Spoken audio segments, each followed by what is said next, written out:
The chemical properties of sulfur. We know that sulfur is group 6 element, which means that it has 6 electrons at the outermost shell. So for it to attain octet configuration, it has to accept 2 electrons in order to attain octet. And when it accepts these 2 electrons, it will form sulfide ion. You can draw the atomic structure of sulfur. At its atomic structure, the outermost shell, it has 6 electrons. So meaning that it's remaining 2 electrons for it to attain octet configuration. At this point is neutral sulfur. But when it has gained these 2 electrons, it will now exist in this form, in octet state. And here it will be sulfide ion. Okay, so it means that it will react, it can combine with group 1 elements or group 2 elements, because that is mostly where you accept those 2 electrons. It can accept 2 electrons from group 1 elements such as sodium to form what? Sodium sulfide. From potassium to form potassium what? Sulfide.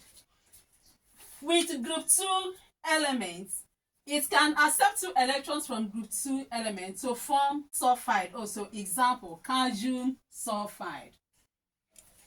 So, but with non-metals, it will go into sharing of electrons in order to form covalent compound. It forms covalent compound with non-metal by sharing of an electron. Example, we have sulfur sharing electrons with hydrogen to form hydrogen sulfide. Let's illustrate that. Remember that we said that sulfur has 6 electrons at the outermost shell. What I have to do now is that I want to split one of these 2 electrons in this way. So the 6 electrons, I splitted them this way. We have one here, one here. You can see that these are 6 electrons. 1, 2, 3, 4, 5, 6. So one hydrogen will come with its electron, and this shaded electrons is from hydrogen. Then the shaded electrons are from hydrogen. You can see sulfur donated 1 electron, hydrogen donated 1 electron, sulfur here donated 1 electron, hydrogen donated 1 electron. Hydrogen is aiming for duplet configuration, while sulfur is aiming for octet configuration, and each of them achieved their goals. Sulfur achieved octet here, while hydrogen achieved duplet here. Okay, and that is the hydrogen sulfide. So if I am now to write it, you can see that sulfur the middle, then the hydrogen here, the other hydrogen here. That is exactly what we have there. Let's give examples of this kind of a reaction. Sulfur undergo direct combination with other elements. Example, oxygen. In plentiful supply of air, sulfur burn with bright blue flame to form sulfur 4 oxide. The next one is the reaction of sulfur with hydrogen at very high temperature to form hydrogen sulfide. In furnace, electric furnace, sulfur is heated with carbon to form carbon 4 sulfide, which then evaporizes slowly to form a poisonous and highly flammable fuel. The next we are going to look at is the action of sulfur as reducing agents. In this case, sulfur acts as a reducing agent when it reacts with concentrated tetrosulfate 6 acid. It reduces the tetrosulfate 6 acid to sulfur 4 oxide, and itself gets oxidized to sulfur 4 oxide. Let's consider that using this equation. And on the process, water is being produced. You can see that here, the oxidation state of sulfur at this point is 0. Remember that oxidation state of an element in an uncombined state is 0. And its oxidation state here is +6. Then, this is tetrosulfate 6 acid. The sulfur acted as a reducing agent here. By reducing the tetrosulfate 6 acid to sulfur 4 oxide. And each sulfur, now being a reducing agent, is oxidized to sulfur 4 oxide while water is produced on the process. Okay, the next is its action also as a reducing agent when it reacts with concentrated trioxonitrate 5 acid. Let's use equation also to illustrate this. Remember that the oxidation state of sulfur varies from -2 to +6. So sulfur has variable oxidation states, all which we are going to look at. Okay, let's just consider some of the oxidation state of sulfur. Let's look at the oxidation state of sulfur at H2SO4. This tetrasulfate 6 acid. The oxidation state of sulfur here is +6. Okay, so hydrogen here, the state of hydrogen is +1, and we have 2 atoms of hydrogen here. We have 2 multiplied by 1. Then the oxidation state of sulfur here, we don't know. That is what we are looking for. Let's assume it is X. Then the oxidation state of oxygen here is -2. So we have +2. But we have 4 atoms of oxygen here. So we have 4 multiplied by -2. Sum of oxidation number of a neutral compound is equated to 0, while the sum of oxidation number of ionic compound is equates to the number of ion, that is the number of charge that the compound is carrying. So this is a neutral compound, so we equate the sum of its oxidation number to 0. So this will give us 2 plus X plus -8. Okay, so which is equal to what? 0. Remember, plus negative is negative. We have that X plus 2 minus 8 will give us -6, which is equal to 0. Therefore, X is equal to +6, and that is what we have there. Okay, now let's consider another one. Its oxidation number in this compound, in this oxide, is what? Let's find out. We assume we don't know the oxidation number of sulfur, and that should be what? X. We equate it to what? 0, right? So we have that this should be what? X plus the oxidation state of oxygen here is -2, and we have 2 atoms of oxygen, so we have 2 multiplied by -2, all equal to 0. So 2 multiplied by -2 will give us what? -4. And when the -4 crosses the other side, we will get what? +4, right? So you can see that sulfur has variable oxidation states. With this, let's go back to what we are talking about. So we are to illustrate the reducing action of sulfur when it reacts with concentrated trioxonitrate 5 acid.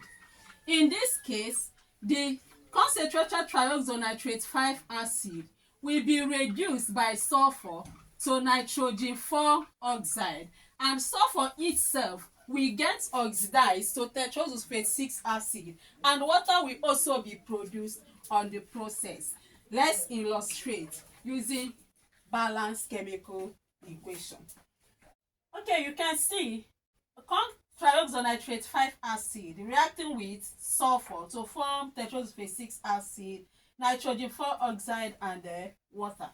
So you can see that this sulfur was oxidized to tetrasulfate 6 acid, and it reduces the trioxonitrate 5 to nitrogen 4 oxide, and water was produced as a byproduct on the process. The next one we consider is the third chemical property of sulfur, is this proportionation reaction of sulfur. In this case, sulfur reacts with hot skunk alkali, in which this alkali attacks sulfur, splitting sulfur into two sulfur-containing compounds known as sulfide and sulfite. So, in this case, some parts of the sulfur get oxidized, while some parts of the sulfur get reduced. And that's why we call it disproportionation reaction. Let's illustrate this using chemical reaction. You can see from the equation we have on the board that sulfur reacted, this is skunk alkali. Remember what, I hope you know what is skunk alkali. Remember, a skunk alkali can be sodium hydroxide or potassium hydroxide. We use sodium hydroxide here. Every sulfur reacted with hot sodium hydroxide to form sodium disulfide and sodium trioxosulfite with water as byproducts. So in this case, let's consider their oxidation number, the oxidation number of sulfur here. In sodium disulfide, the oxidation number of sulfur is -2, which then means that sulfur gained what? Electron here. So you gained electron here to become -2, you gained 2 electrons. So here, it means that here now sulfur was what? Reduced. Do you understand? It gained electron. Remember what we have? We said helio guy. Okay? Electron gain is reduction reaction. So sulfur gained electron here and gets reduced to -2. Okay? Remember, here sulfur is, its oxidation state here is 0.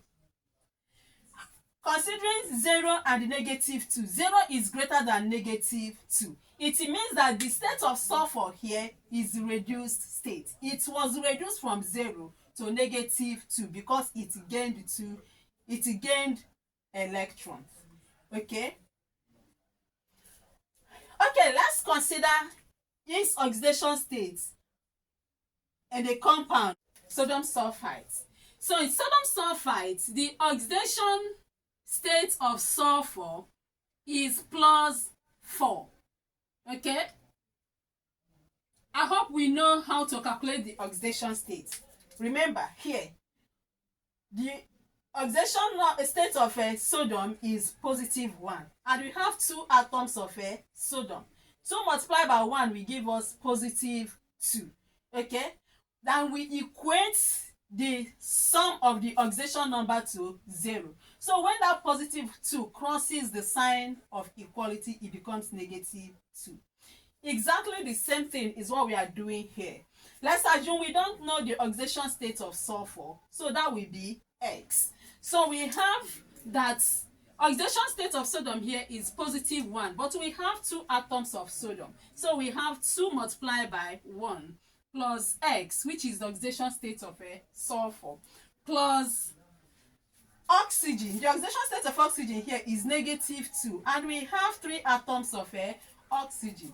3 multiplied by -2 will give us what? -6. Plus negative will give us negative. So this will be what? -6, which is equal to 0. Then 2 multiplied by 1 is 2. +2, -6 will give us -4.